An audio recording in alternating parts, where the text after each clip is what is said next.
É verdade que o governo está mesmo preocupado com o futuro? Quem está preocupado com o futuro abandona o presente?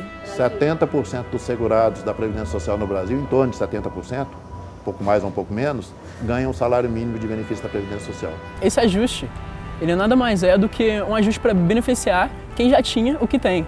E que as pessoas novas estão entrando agora, e que provavelmente somos eu, você e várias outras pessoas que estão aqui agora e que provavelmente vão assistir isso, não conseguem ter perspectiva nenhuma de futuro. Eu acho que vamos dizer assim, né? Porque hoje em dia aposentadoria não é, né, o valor não é tanto e a gente sabe que vai caindo ao longo do tempo. Mas é uma segurança, né, que você tem, que você sabe que aquilo que você vai ter, você pode contar com aquilo o tempo todo, né? De fato, é uma grande seguradora. É essa que traz garantia para milhares de famílias no Brasil inteiro. E que a gente tem que realmente preservar a Previdência Social, né? Porque realmente é uma riqueza para nós brasileiros. Uma riqueza ameaçada, as constantes alterações e os recentes anúncios de reforma colocam em risco a Previdência Social, um patrimônio do país com quase um século de existência. Existe uma polêmica, né? Existe uma discussão a respeito da data exata de criação da Previdência Social no Brasil. Para o INSS e para muitos historiadores, a Previdência Social no Brasil surgiu em 1923, com a edição da chamada Lei Eloy Chaves. Essa lei criou, era um decreto legislativo na realidade, que passou a chamar Lei Eloy Chaves, criou-se a Caixa de Pensão e Aposentadoria para Ferroviários. Só que a Previdência no Brasil, ela é antiga, do período ainda do Império. Em 1824, a Constituição de 24 já tratava da questão da Previdência, não com esse nome, Previdência Social, chamava-se Socorros Sociais. Em 1937, pela primeira vez nas constituições brasileiras, usou-se o termo de risco social, seguro social. Foi a primeira vez que se falou em risco social. A Constituição de 1946, pela primeira vez, utilizou a expressão Previdência Social no Brasil, então foi em 46 que surgiu essa expressão, até que em 1966 o governo assumiu para ele, então, a administração da Previdência Social no Brasil quando criou o INPS. Né? Muita gente até hoje chama o INSS atual de INPS pela marca que ficou daquela época ainda.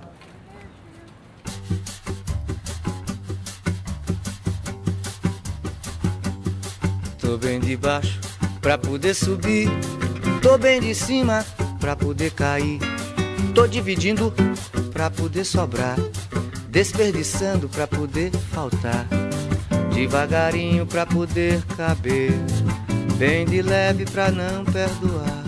A aposentadoria é depois de 70 anos. Quando a pessoa está morrendo, que vem o dinheiro. Então, quando a pessoa está morrendo, que vem o dinheiro da pessoa. Para mim é isso. Para mim poderia ser diferente. Poderia ser assim. Se trabalhou certo, vamos corrigir certo todo mundo, entendeu? Vem à cabeça o auxílio para a classe trabalhadora e para as pessoas que necessitam desse apoio, visto que elas trabalharam a vida inteira ou às vezes elas simplesmente não têm condições de conseguir se manter. Então a Previdência Social ela vem como uma ajuda para essas pessoas. Suavemente para poder rasgar, olho fechado para te ver melhor, com alegria para poder chorar, desesperado para ter paciência. Muitas das situações que até então eram terríveis para os segurados, eram péssimas para os segurados, foram corrigidas nessa Constituição de 88. Um exemplo muito claro disso, para muitos que eram aposentados antes de 88 e que sentiram as benesses da Constituição de 88, foi a unificação dos benefícios com o salário mínimo, que muita gente recebia benefício até inferior ao salário mínimo. A partir da Constituição de 88, ficou expresso que nenhum benefício poderia ser inferior ao salário mínimo. Então, o piso da Previdência hoje, que é um salário mínimo, foi com base na Constituição de 88. O leque de benefícios que a Previdência contempla é bastante grande, sim. Né? Nós temos bastante coisa. E é interessante que ele abrange desde o nascimento da criança, né, até o falecimento, né, na sua fase adulta e na sua velhice. Tem toda uma gama, né, de beneficiários que são contemplados ao longo da vida.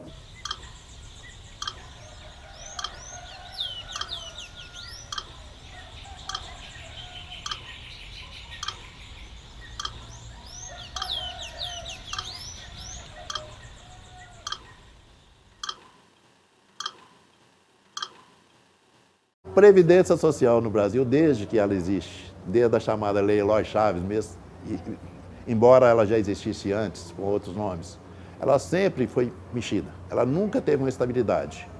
Mas as grandes reformas começaram a acontecer realmente a partir da década de 90. Em 98, nós tivemos uma grande reforma na Previdência Social, na Constituição Federal com relação à Previdência Social, que alterou conceitos, alterou formas, alterou inclusive a forma de pagamento da Previdência Social. E com isso, em 99, no ano seguinte a essa grande reforma que fez lá em 98, ele fez um projeto de lei criando o fator previdenciário, que a gente chama de famigerado fator previdenciário, porque é um mecanismo covarde de redução de benefício ou de impedir que as pessoas aposentem naquele momento que completam tempo suficiente para aposentar, exige que a pessoa permaneça mais tempo no mercado de trabalho e mesmo assim continua tendo perdas ao longo desses anos. E regra é sempre mais para o lado do segurado, o prejuízo, do que benesses para o segurado.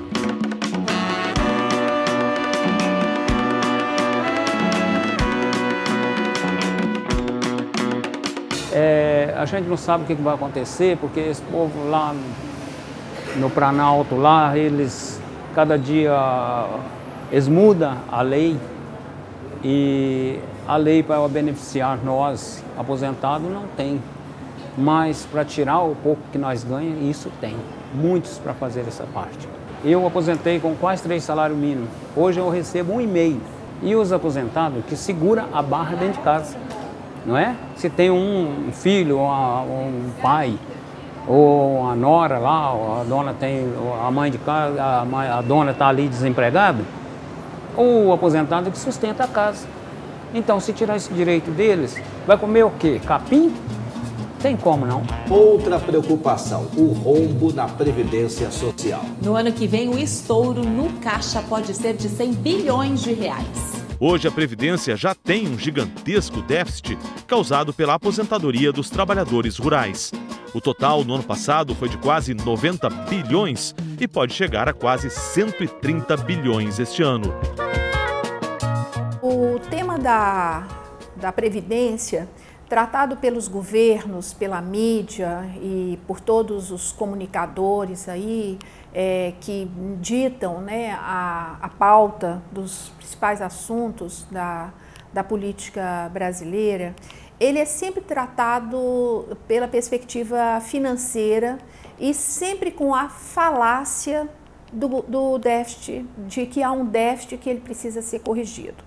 É uma falácia, eu repito assim com todas as letras, é uma mentira. O orçamento da Previdência no Brasil, ditado específico, está lá escrito artigo por artigo na Constituição Federal, estabeleceu as receitas que vão formar o orçamento. Se a gente tomar esse conjunto de receitas e fazer com essa receita a subtração daquilo que paga a Seguridade Social, nós vamos ver, por exemplo, vamos pegar os 3 últimos anos. Em 2013, essa conta fechou com superávit de 68 bilhões. Em 2014, ela fechou com 36 bilhões.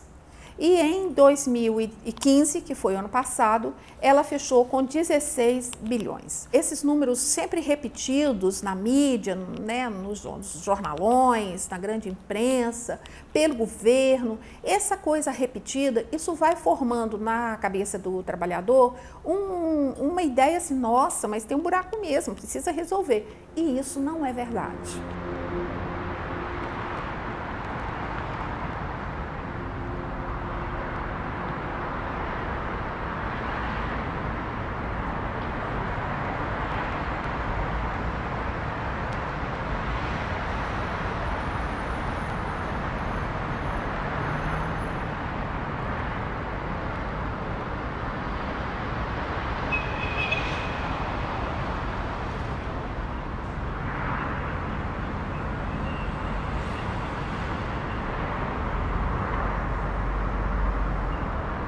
Uma outra questão que também a gente precisa desmontar é que muitas pessoas falam, mas o aposentado no Brasil ele aposenta muito cedo, em outros países do mundo aposenta mais tarde, aposenta com 70 anos. Ora, vamos combinar?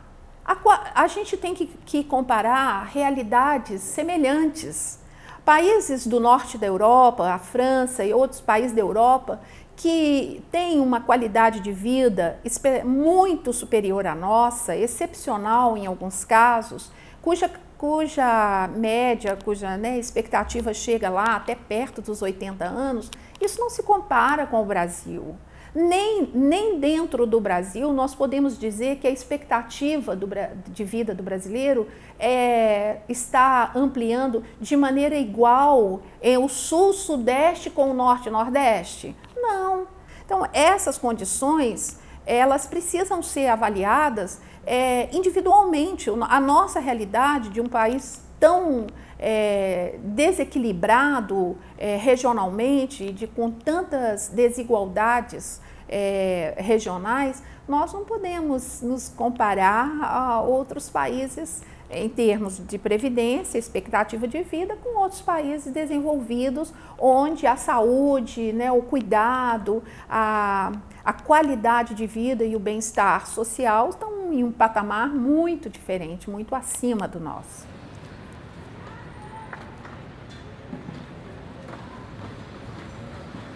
Eu, a princípio, eu estava me inteirando bem por alto, assim, até que eu parei para olhar, parei para olhar com mais atenção. Para mim é aquela coisa, né? Se a Globo está defendendo é porque o negócio tá equivocado. Porque eles defendem os interesses deles, os interesses dos herdeiros das grandes fortunas, a galera do agronegócio, os seus comparsas. Que nunca foi, que sempre foi diferente do interesse da maior parte da população, nunca esteve preocupado com o bem-estar da nossa gente, com o futuro da nossa nação, com o que pode ser de nós. Eles querem saber do seu lucro, dos seus privilégios.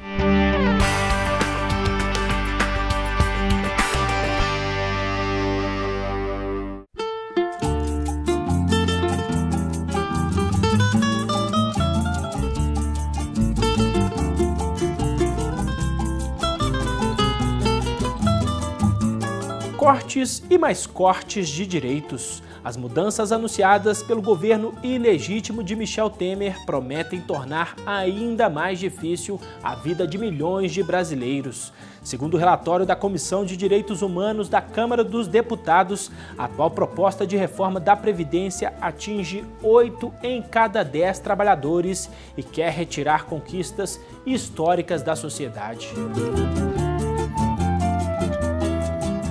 A primeira informação que tivemos sobre aquilo que está sendo pensado sobre as mudanças na Previdência Social veio embutido no projeto de lei da Presidência, o PLP 257. Uma delas, por exemplo, é igualar o tempo de aposentadoria do trabalhador urbano com o rural. Será que isso é possível? Será que isso é defensável do ponto de vista humano? É um dado atual, desse momento.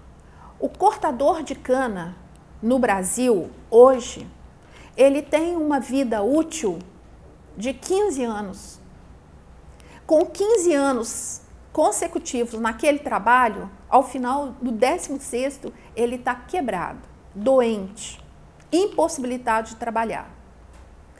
Isso se iguala à qualidade ou à condição de vida dos escravos. Não é um absurdo pensar que hoje no Brasil tem trabalhador que trabalha nas mesmas condições, com o mesmo desgaste físico que era imposto aos escravos no século XIX?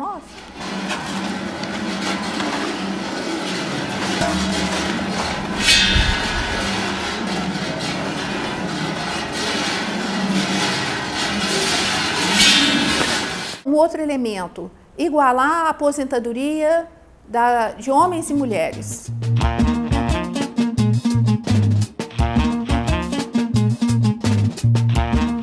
Eu não acho isso justo, por quê? Eu sou nova, mas eu tive filho aos 17. Sou mãe, eu já sou mãe. E tipo, você querendo ou não, a carga já cai mais sobre a mulher, porque a mulher não trabalha só fora, ela trabalha dentro de casa, ela tem as outras obrigações, ela tem que cuidar da família. E por isso, geralmente, eu imagino, eu nem pesquisei, mas eu imagino que esse seja o motivo da mulher ter menos idade que o homem para aposentar. Igualar isso, sendo que não iguala os outros direitos, não adianta nada. Então, igualar aí, nesse sentido, nesse caso, não adianta. Na verdade, é um retrocesso para a gente. Uma questão muito absurda, que eu acredito que pelo tanto de absurdo não vai evoluir, é a proibição, por exemplo, que pode vir de acumular a aposentadoria com uma pensão. Quantas pessoas hoje acumulam os dois benefícios? Mais ou menos 2.600.000. Desses 2.600.000, quantas acumulam um salário de aposentadoria, que é R$800, R$880, com um salário de pensão? 1.600.000. De quem que nós estamos falando? De gente milionária? De aposentadorias extraordinárias? Nós estamos falando de pobre, de gente pobre.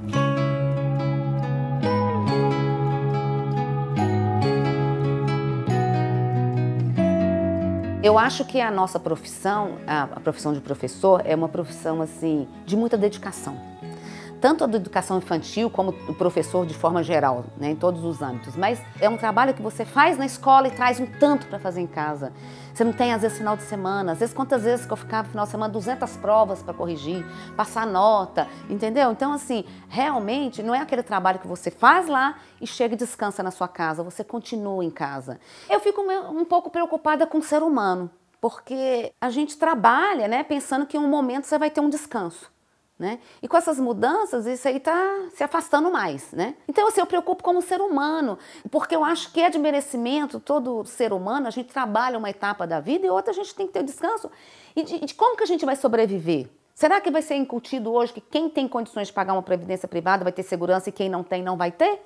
E o pobre do professor que sempre ganhou pouco, como é que faz para pagar uma aposentadoria privada para ter uma segurança depois? Cai não? Ah, tá. Tô com medo, hein? O seu Temer tem umas ideias malucas, viu, contra o trabalhador brasileiro. Porque, veja bem, ele está falando de mudança de idade. Poxa, o brasileiro com 65 anos de idade. É muito tempo, é muito tempo. É muito tempo pelo seguinte, pela nossa vida. Porque nossa vida é uma vida muito dura.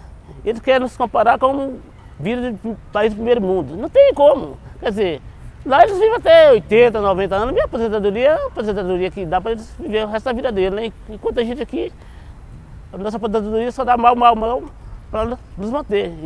Se não tiver, de comprar remédio.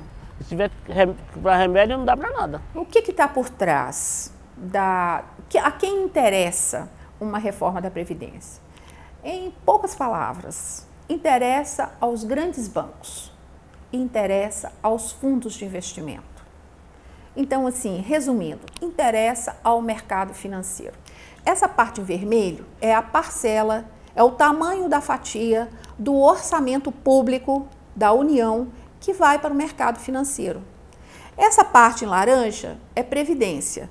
Aqui em azul estão todas as despesas com lazer, turismo, infraestrutura, estrada, tudo está aqui no azul. A parte verde é toda ela dividida em fatiazinhas mínimas para os estados e os municípios. Aqui em roxo a saúde e em outro laranja a educação. Isso aqui que vai para o mercado financeiro, que já corresponde a quase a metade do orçamento federal, eles querem simplesmente baixar esta linha e garfar e comer mais uma fatia aqui desta parte da Previdência. As grandes empresas, né, as grandes seguradoras do mercado, elas administram planos de previdência complementar, todas. São essas empresas, né, que financiam a mídia, que patrocinam programas na grande mídia. Por isso que a gente vê, muitas das vezes, os jornais, economistas que estão vinculados a essas empresas, baterem né, de forma bastante firme sobre o déficit da Previdência Social e a necessidade da Previdência Social sofrer essa reforma. A Previdência não é de fato uma questão de futuro e muito diferente de uma poupança. Por isso, abomino completamente aqueles que entendem que a Previdência deve ser olhada exclusivamente sobre o aspecto financeiro. A Previdência não é isso. A Previdência é a subsistência da minha vida, é a minha subsistência num momento da minha vida onde eu já não vou ter mais forças para trabalhar. A proposta do Temer é levar aqueles que buscam a sua aposentadoria a um tempo que, diria assim, quase que impossível de você gozar o benefício, porque toda a sinalização dá conta de que o trabalhador só vai se aposentar quando tiver com o pé na cova. Uma coisa que também me assusta bastante agora são os cortes que estão acontecendo na educação, porque você acaba diminuindo o número de vagas para as pessoas que entram no ensino superior ou no ensino técnico. E as pessoas acabam não tendo uma perspectiva de ensino e de trabalho qualificado no futuro. Então elas acabam não tendo noção, simplesmente não tendo acesso a essa previdência no futuro, porque elas não foram aceitas no mercado de trabalho ou simplesmente trabalhando com a carteira assinada, porque não tiveram a condição de chegar lá. E esses cortes de previdência social, eles afetam diretamente tanto quem está na educação básica, ensino médio ou superior agora, como as pessoas que realmente já estão aposentadas. Essa é uma discussão que agrega todos, e todos serão afetados por essa contra-reforma que eu espero não evolua. Historicamente, a gente sabe que o trabalhador, ele nunca conseguiu nada pelo bel prazer dos governantes. A nossa luta é sempre árdua e as nossas conquistas, elas só são conseguidas a partir do momento que o trabalhador e o aposentado, ele vai para a rua para lutar a favor de seus direitos. Você corta um verso, eu escrevo outro. Você me prende vivo, eu escapo morto. De repente, olha eu de novo, perturbando a paz, exigindo troco. Se a vingança encara o remorso. Na luta contra a ditadura, recebi no meu corpo as marcas da tortura. Amarguei por anos o sofrimento da prisão. Não mudei de lado, apesar de receber o peso da injustiça nos meus ombros. Continuei lutando pela democracia. Dediquei todos esses anos da minha vida à luta por uma sociedade sem ódios e intolerância. Lutei por uma sociedade livre de preconceitos e de discriminações. Lutei por uma sociedade onde não houvesse miséria ou excluídos. Lutei por um Brasil soberano, mais igual e onde houvesse justiça. Disso tenho orgulho. Quem acredita, luta. Se alguns rasgam o seu passado e negociam as benesses do presente, que respondam perante a sua consciência e perante a história pelos atos que praticam. A mim, cabe lamentar pelo que foram e pelo que se tornaram. E resistir, resistir sempre. Resistir para acordar as consciências ainda adormecidas, para que juntos finquemos o pé no terreno que está do lado certo da história, mesmo que o chão trema e ameace de novo nos engolir. Luto pela democracia, pela verdade e pela justiça. Luto pelo povo do meu país, pelo seu bem-estar. De repente, olha eu de novo, perturbando a paz, exigindo troco.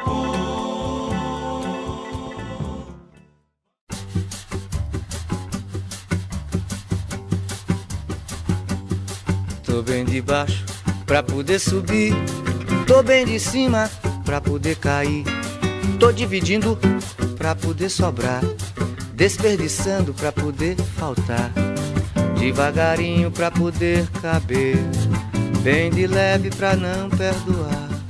Tô estudando pra saber ignorar, eu tô aqui comendo para vomitar. Eu tô te explicando pra te confundir, eu tô te confundindo pra te esclarecer. Tô iluminado pra poder cegar, tô ficando cego pra poder guiar.